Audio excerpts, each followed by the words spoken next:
Hello, everyone, and welcome to another episode of The Crossroads. This is your host, Rashida Green, and it is a Notes from the Field episode. I am broadcasting from Fullfillery with Rennie and Lauren, and we are talking about their amazing store called Fullfillery, where they sell zero waste products. Thank you all very much for joining me today. Hello. Hello. Hi. So the first thing we like to do is give flowers. So if there is someone, and I can start, but if there is someone that has inspired you or someone that is of an inspiration to you personally or, not personally, now is the time to give some flowers. I was going to say Bea Johnson. She kind of kicked off the zero waste movement. And now that I've been doing it, I'm not zero waste, but I reduce my plastic. It's hard and people don't appreciate the good you're doing. So it's a hard thing to do. And I'm really feeling some love for Tasha Tudor. She's passed now, but she just had such a love and an appreciation of being outside and walking barefoot through her garden, and she's inspired me a lot lately as we're getting maybe too early glimpses of spring, but I have her in my heart. My person is actually an inventor named Sarah Boone. She invented the ironing board, and the only reason that came up for me today is because I don't have an ironing board like a real adult. I just iron on my bed before I get ready to go to work in the morning, but I just because it's Black History Month and there's so many great, amazing folks that we don't always know or recognize, I just wanted to call her out. Yeah. Nice. So let's get into it. Talk to me, you guys, about Fullfillery, how it came about, what your mission is, everything about it.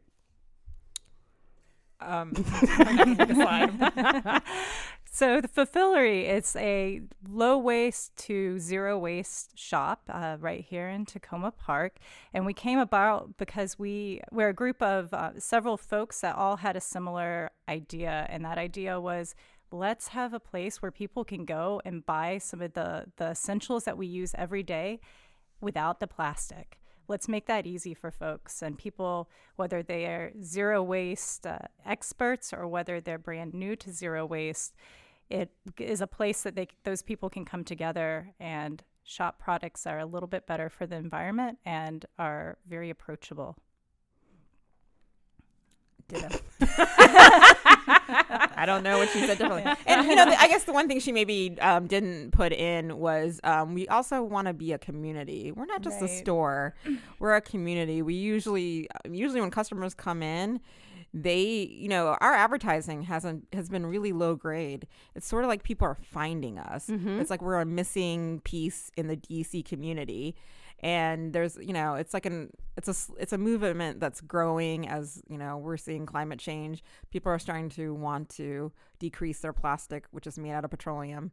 And it feels like all our customers are family. We've got a little bit of a speakeasy vibe going on now, too. It's like people walk in this office building, kind of turn the corner, and then they're like, you can just see like the little delight in their eyes that they found this hidden gem tucked away in this building in Tacoma. That's definitely how I felt when I came in. And I just like the way that it's kind of nestled in this area, in this community. And I came in and I felt like, wow, this seems like a cooperative space, like a shared space and welcoming. And it's small and it's growing. So what are some of the products that you guys are selling? What are some of your favorites? And there's some hints about things to come too. Yes. So I think the products that are selling the best right now are our bulk products, which is really what we're known for. We've got bulk laundry powders, bulk liquid laundry, bulk hand soap in liquids, bulk vinegar, which is my personal favorite because you cannot get large quantities of vinegar without a big plastic bottle. And in my family, we use a gallon of vinegar every week. So having a place that I can come bring a glass jug and get that filled is great. The Meliora products, that's a small B Corp company. That's a great little company that they really care about the product from the start to the finish. So they take back our containers. It's ethically produced. They make everything from hand soap, dish soap. They'll do it with the packaging, without the packaging, however we want it and can deliver it best to our customers with as little impact as possible. And just to talk about the Meliora. Which means better. Meliora means better is their trade mark in Portuguese. Yeah. Or Latin. Oh, okay. Or Latin. I don't know. It's all Greek to me. Anyway, I clearly can't say it. But I use their laundry detergent and my clothes don't wear, which is very rare with whatever is on the market. They have so many weird ingredients in it. But I always tell people when they come in, I'm like, I highly recommend this laundry detergent because it's one of the best laundry detergent I've ever used. I used it through cloth diapers, so I can say this works. Yeah, because definitely cloth diapers are a much more eco-friendly alternative to what we're using or what's on the market right now, in addition to sanitary napkins. And there's so many other things that contain horrible awfulness, plastics and everything else, and dyes. So I think that's amazeballs. And you got a good tagline for us. Like, our products don't contain horrible awfulness. And they're amazeballs. Come shop with us. You know what? I'm going to quit my job and go into advertising. There I know you my go. calling when I hear I know my calling when I hear one. So what are some of the issues of waste in your perception, your opinion, not having to get super scientific, but what are some of the issues that you've noticed regarding waste, particularly plastic waste? Well, I would say that our waste is a story of privilege, right? It's a story of a rich country often throwing their waste to a poor country through the guise of recycling. What was happening with recycling for a long time was that they were just putting them on ships and sending it to China and letting them take care of it. And but now China's gotten mad, and they never developed local markets, and because a lot of it is just junk that they can't really reuse. And so I think it's a story of the rich and the poor, even on a very local level. The incinerators and the landfills are located near poor communities. So it is a story. And I know, Rashida, we have talked about this, that, actually when they did a study of DC waste, it was the richer communities that made more. So it's a misperception that the poor people actually create more waste. It's actually, richer countries and richer people actually create more waste. And so basically they're just sending their trash to poor communities through incineration and landfills. Yeah, and just to kind of piggyback off that too, we were talking earlier, and there's a really good article on Vox, which I will include in the description, that basically calls out the same thing, that when it comes to climate change and pollution, that it is a richer nation, which is unfortunately the U.S., who's one of the main contributors, that are leading towards climate change because of our wastefulness. And when we talk, in the article specifically talks about how the more wealth one acquires, they can associate themselves with being green, but it's not things that are actually helpful in the long run to reduce one's carbon footprint or anything of that nature. It's really just, I'm green because I have bags that I can carry. It's not, I have no other choice but to take public transportation. It's not, I'm not a discretionary rider. I can. It's part of that. It's also, just like the closeness or the ability to grocery stores, things of that nature. Right. All of those things contribute to climate change, and that's part of being able to have some wealth and having some privilege. So thank you for calling that out. Yeah, it's interesting. I was having a conversation with a woman from Latin America last week, and she said her family's settled here now, and she said one of the most striking things to her was just how when she walks on the streets in the US, everybody has something in their hands to consume at all times. Like whether that's a Starbucks cup or whether it's a to-go bag of food, like that doesn't happen in her country so much. Like it would be a little odd to go to a restaurant and take out food. But here, how many delivery services do we have to bring it to your house? Like with the plastic containers and the whole shebang,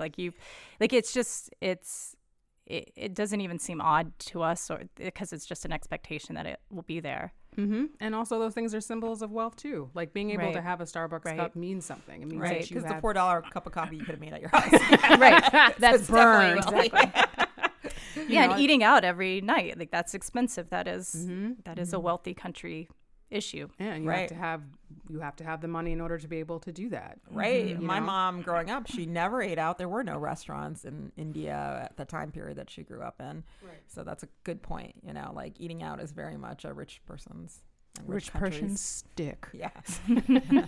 So we're talking about plastic waste and just waste in general. So, and also some of the stigmas too. So what are the stigmas that you all have heard about why folks can't reduce their dependence on plastic, or whose responsibility is it to reduce their dependence on plastic, or things of that nature? I actually think that a lot of people, the recycling industry has made a very successful campaign of, the plastic lobbying groups have made a very successful campaign of recycling. And so a lot of people aren't motivated because they just think that, oh, I recycled, that's enough, when actually recycling plastic is extremely difficult.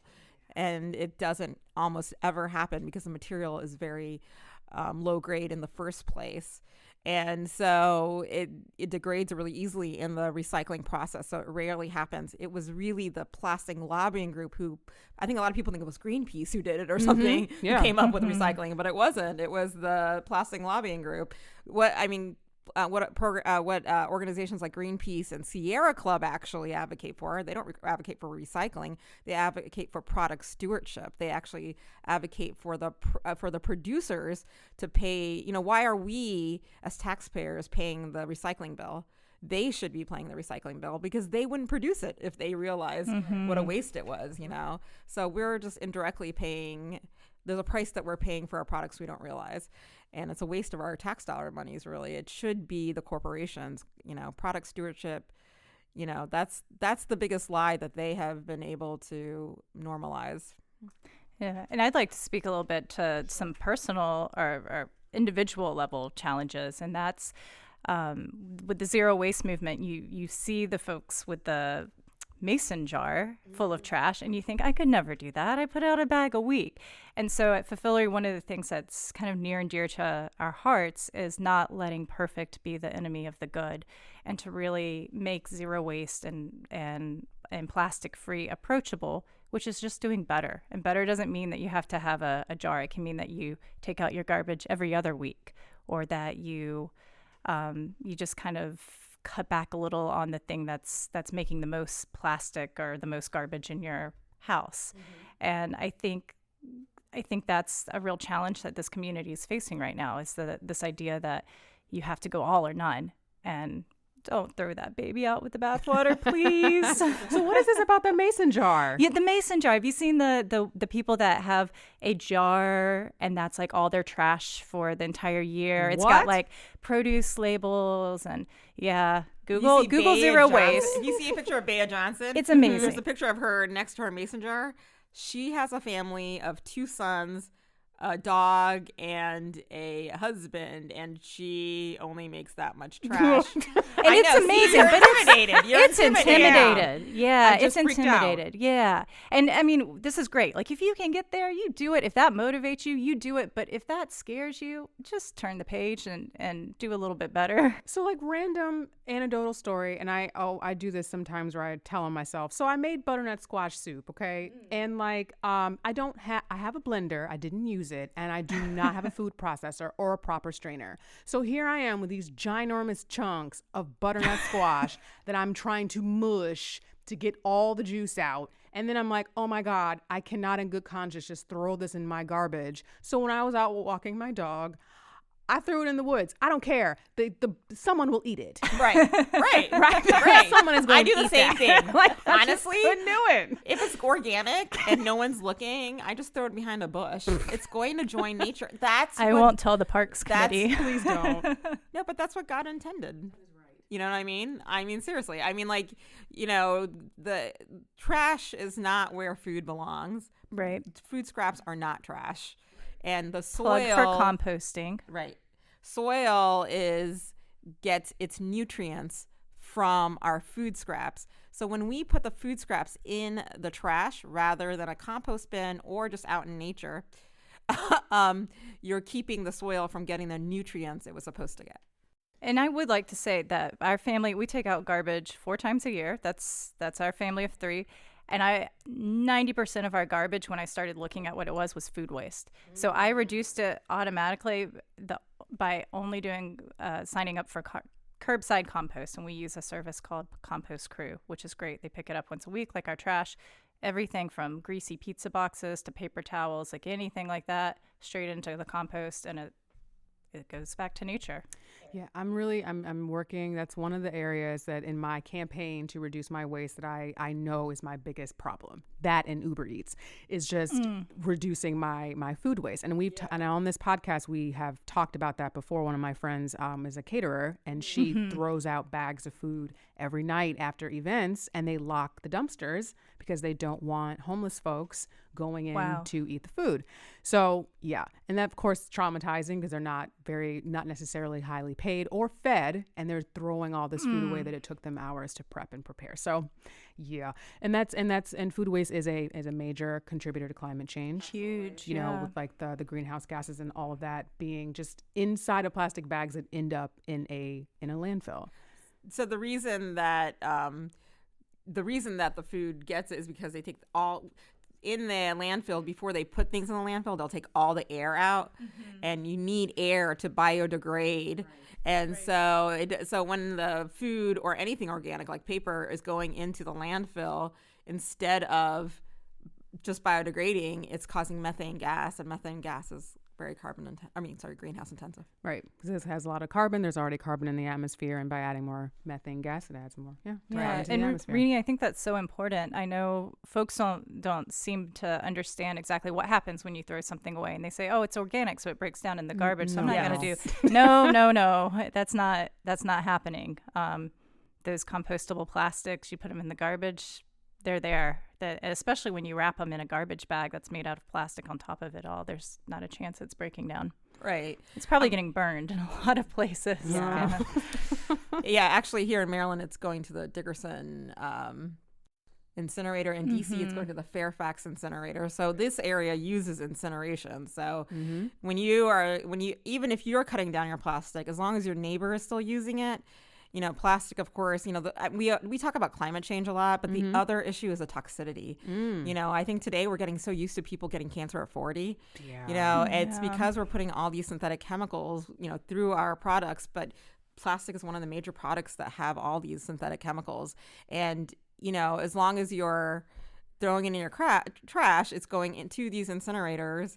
The incineration company will say, we scrub but they can't scrub all the chemicals. And even if they do, that scrub also has to be buried somewhere. Right. It's going to go to a landfill. The ash has to be buried somewhere. It doesn't go away. It goes to landfill. No, it doesn't. Yeah. And that's something that, and, you know, highlighting what you said earlier about where incinerators are located, they are often located in poor communities. Exactly. Right. And that contributes to higher rates of asthma. Folks who live closer to incinerators are more likely to experience asthma, children and adults as well. And we also know too, from just like the local unwanted land uses, that also that doesn't just, it's not just incinerators, it's lead smelters, it's power plants, all these kinds of harmful carcinogen causing places are being put in areas that negatively affect poor people. And yet the idea that the reduction of waste and trash is somehow on the responsibility of poor people. So just wanted to bring that back around. Yeah. Here we come. Full circle. Crossroads. But so like what are some ways that, or what are some areas that immediately, if someone is thinking, okay, what can I do to reduce my carbon footprint, and thinking about plastic or waste, what are some of the main areas that they can see that kind of change for themselves? You know, I always say there's already a lot of easy skips, like things you don't need to do. And I always say that plastic, don't see plastic as a celebration. A lot of times, like these little goodie bags that they give at kids' birthday parties, it doesn't actually change your life at all by not doing it. Just don't do it, you know? Yeah. Or no, don't put the lid on the cup. Don't put the straw on there. I mean, produce doesn't need those plastic baggies. Oh my God. Exactly. Bananas do not need plastic bags. And even I just really, if I forget my reusable produce bags, I just let it all just be there. It's fine. Let it hang out in the cart. Rinse it off when you get home. I mean, people are touching it anyways. The cart's not any dirtier. Yeah. Yeah. Although, actually, I'm sorry, I have one more advice. I actually think you should change your algorithms. I hate that our information is being mined these days, but if they're doing it anyway, you might as well join a lot of these plastic-free support groups that are online, that are on Facebook, that are on Instagram. Because once you start doing that, they'll start bringing your advertisement to products that you never even realized. You know, I'm learning all the time about new products that are plastic-free. So I always say, actually, one of the best things you could do is change your algorithms, and it helps marketers start to change, and it starts making, you know, right now it feels hard to be Bea Johnson, right? But when the infrastructure is here, it's going to be super easy. And yeah, I like that. Change your algorithms. I do. Yeah. I like that. Maybe that's going to be the title of this show. Algorithms, yeah. I'd also like to add, just like audit yourself. This is the most helpful thing, I think, when I consult with folks about how they can do better, is just pay attention to your garbage can. Start looking through there before you toss it out. It might be a little dirty, but you'll see it's actually the dirt and the smell is from things that would break down in compost. So composting will get rid of all of that. And then just look at what you're throwing out. Is there anything that maybe you can buy a little bit less of, or buy in a different way? So instead of a plastic jar of yogurt, can you buy a glass jar of yogurt? Or making little swaps like that could substantially help. Yeah, one of the things that I found recently was What the Crap? They sell. I have that in you my do? house. Who Yeah, gives a crap? Oh yeah, Is who that- gives? Yeah, no, you're right. Who gives a crap? Not what's the crap? Yes, But another product. But that another maybe product. coming soon. I'm telling you, you guys write this down. I'm good at marketing. I don't care what anyone has to say. I don't care what anyone has to When say. you get it, enjoy we'll our put it on our shelves. So let us know what it is. But what I love about them is that it's recycled paper. It was delivered, and it was no plastic. And often when you buy toilet paper from Target or wherever, it is encased in a giant plastic case that you can't. That's just gonna end up in the landfill anyway. And this stuff is beautiful. We have these rolls proudly displayed in our bathrooms, and people are always asking me where I get my designer toilet paper.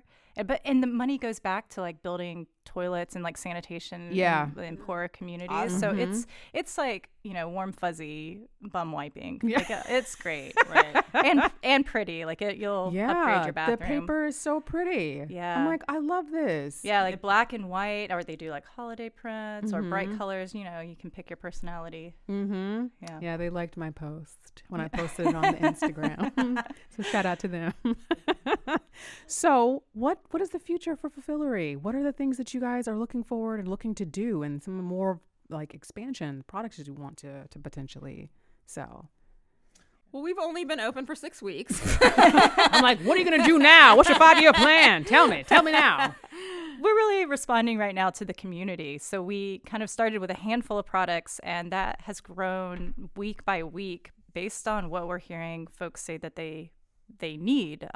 We try to make a habit of asking people, what is your biggest plastic or what is your biggest packaging challenge when they come into the shop? So, for example, hint, maybe there will be some bulk tooth powders coming in, which people have really been asking about. We have right now a toothpaste in an aluminum recyclable tube, but this will take even that away, and we'll have tooth powder that you bring your little cute glass jar and bulk scoop it right in there. Okay. And then let me just real quick. Yeah. Where can I get glass jars from? Well, you can get some from us. I think the best way to get a glass jar is to recycle one. So things that you have in glass jars at home, pickle jars are pretty great. Glass yogurt jars, That's reusing, again. not recycling. Yeah, reusing. Yeah. Reuse the jars that already you're using for Cosmetic jars. That will be great for the bulk toothpaste. Are cute. They're little. Sometimes you have a jar and then the product's gone. You're like, oh, but it's so cute. I feel bad about Throwing it recycling it. away, Yeah. So take that, bring it to us. We'll put something else in it. It can be cute again. Have a second life.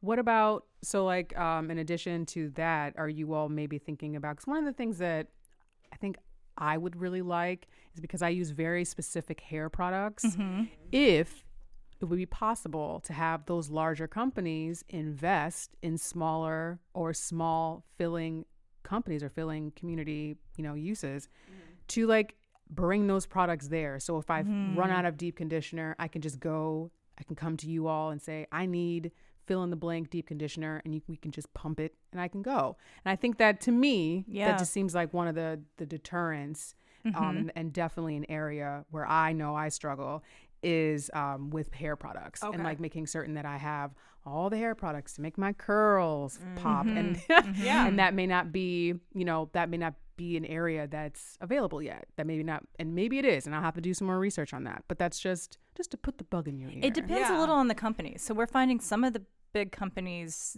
will sell it in bulk and some of them will not. But we are asking, and every time we ask, I think that is a little chip on the scale, like tilting it a little towards maybe that option in the future. So I would ask you, if you came into the store, which conveniently is right around the corner from these mics, what products are those? And I'll reach out to the company. I'll tell you what they say, because if you're using them, it's likely other people are. So that's something we would definitely look into for you. I like this. I like what I'm hearing. So I think we've definitely been in the crossroads, which is really just the place where we bring all of these incidences, all these different things together. So just to first talk about plastic waste and the need to reduce it. So we know that plastic isn't the only contributor to climate change, but it is one of the main ones. Yeah. We know that this country is a top contributor, contributor to that issue, just because we are a wealthier nation and people have the option to not recycle or to not care or be concerned about where their trash goes when it leaves their house. So we've also talked about incinerators. That is the locations where a lot of these, unfortunately, that are situated in communities that are of color and also poor and don't necessarily have the advantage of advocating for themselves or being made aware that an incinerator is going to be placed in their community, which puts them in risk for adverse health, namely asthma. And we've also talked about some of the methods that we can use to reduce our waste and reduce, our dependence on plastic, partially by investing in community organizations such as Fullfillery, which offers an array of amazing products. And we are really looking forward to, as a community and also just in general, because this isn't the only filling station. We mentioned that there were a couple. There was one in North Carolina, I believe, another one in Tennessee, that there are these organizations that want to invest in helping the community find paths to reduce their waste. It's a growing movement, and it hasn't hit its tipping point yet. It's sort of like, I remember when I became a vegetarian in the mid-90s in a small town, Ohio. Girl. It was impossible. I couldn't go out to eat. Oh, no. But now it's so easy. Yeah. Right. And even meat eaters are now eating more vegetarian options because they've, and so I'm hoping that's going to happen to the plastic-free movement. I hope so too. Just I was going to say something crass about people who want to eat veggie burgers, because I have this problem where people are like, "Ooh, this veggie burger is good." I'm like, look. Eat your meat, okay, and leave the veggie burgers to me. I don't have a choice. I can only eat this veggie when burger. You're at the conferences? Yeah. Oh, I know. When people pick the vegetarian option, you're like, wait a minute. Put that down. Ordered no, that's right. Yeah. Well, and that makes it exclusive, right? I had this, there was not, I grew up in Alabama in the 80s and 90s. Let me tell you about the vegetarian options in Birmingham, Alabama. But now they're there, and I like to think it's because I trend set and made them look so delicious. Me and Lauren are always at the beginning of movements. Yeah, yes. It's hard. We're taking edge. We're like a glutton for punishment.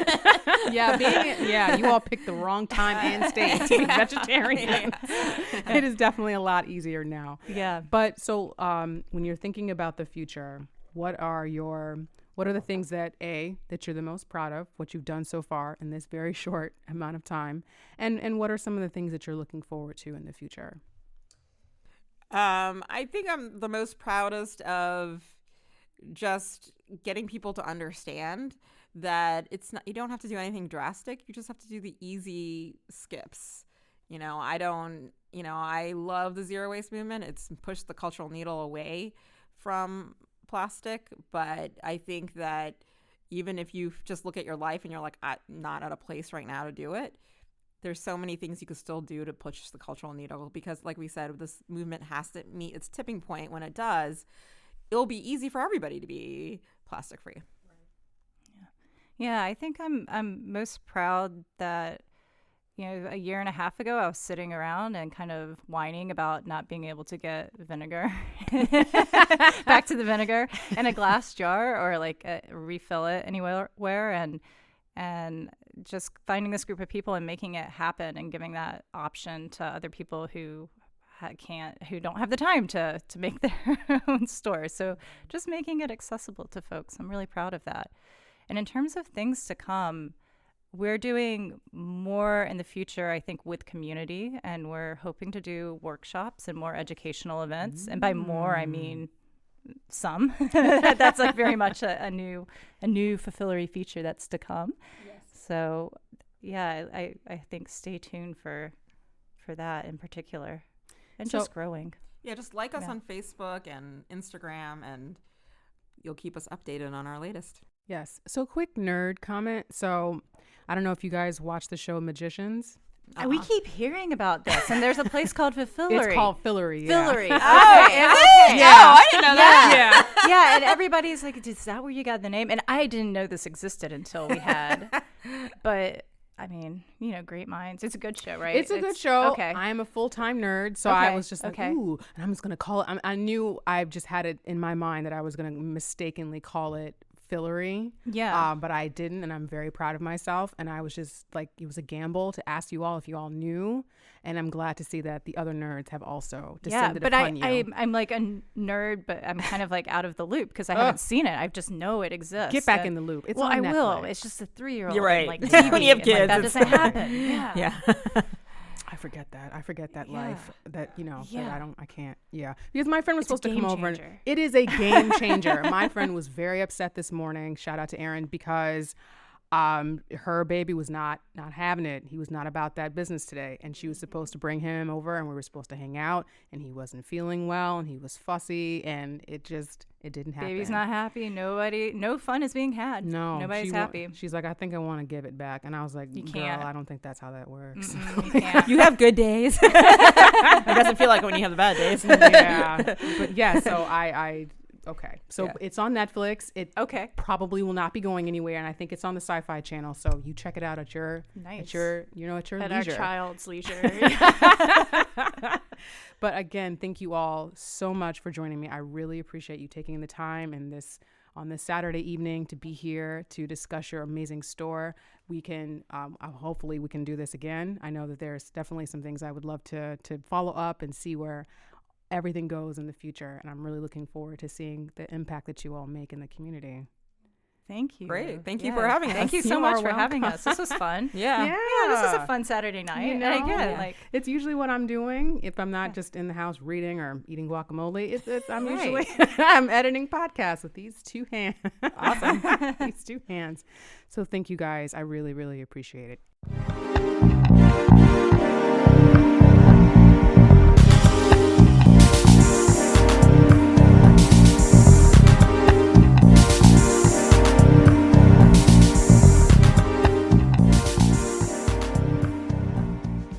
That concludes another episode of The Crossroads. Thank you everyone for joining me today as we broadcasted from Fullfillery for this Notes from the Field episode. So a few shout outs and a few addendums to some of the discussion that we had on the show.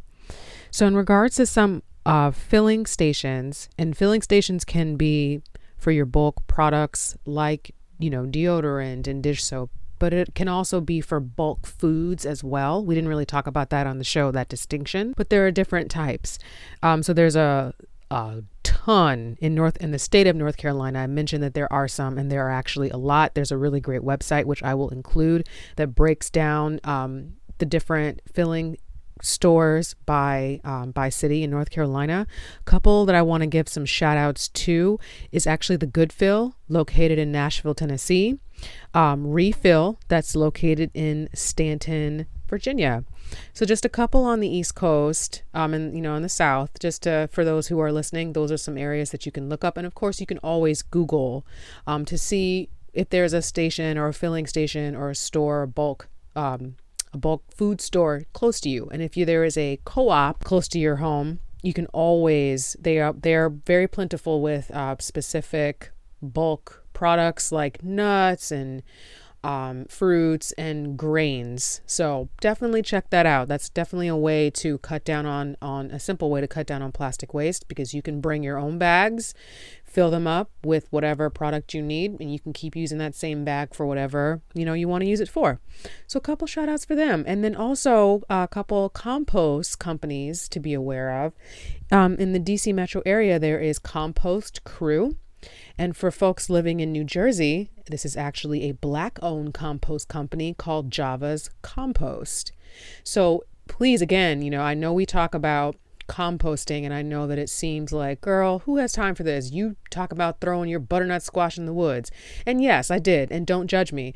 But composting is available, and obviously there are companies that are close to your home that you can utilize. Some counties may offer compost services, like the city of Takoma Park actually offers compost services if you're within the municipal district. But for those of us who don't live there, obviously there are companies that can meet those needs. And a couple extra shout outs too. Shout out to my podcast crew. There's a lot of us, but just like really wanting to acknowledge all the other podcasters that I have met since really getting on Instagram, really networking, and just there's so many of us, and I don't want to leave anyone out, so I'm going to tag everybody on Instagram. But please, there's just so many great podcasters out there. I'm just a couple, because if I don't name everybody, they're going to get mad at me. But I will first and foremost shout out And She Creates. I've shouted her out before. Again, if you have a podcast, if you have a YouTube channel, if you are just on SoundCloud, whatever it is, she's very, very supportive, and she will definitely give you some help, some marketing help for free. Also, I am the unofficial president of the Meow Hive. So shout out to Purring Kitty Cat and everybody who wants to join the Meow Hive. You must come through me, girl. Confessions from a Red Couch, OLF podcast, Capture the Culture, Sister Friend Pod. Like, there's so many of us. And so I'm only naming a few. I'm literally just scratching the surface, but that's my gang. It's my squad. So I had to make sure to shout them out. So thank you all again for joining me. I'm listening to this episode. I hope there were things that you could take away from it that were useful to you. You can always visit my website and check out my blog, where I am talking about plastic waste and other forms of waste too. And that's allroadscross.com. You can find me on Instagram at Crossroads Podcast, Twitter, Facebook. And that's the weird one where it's Crossroad, Pod C1. Super weird. I know.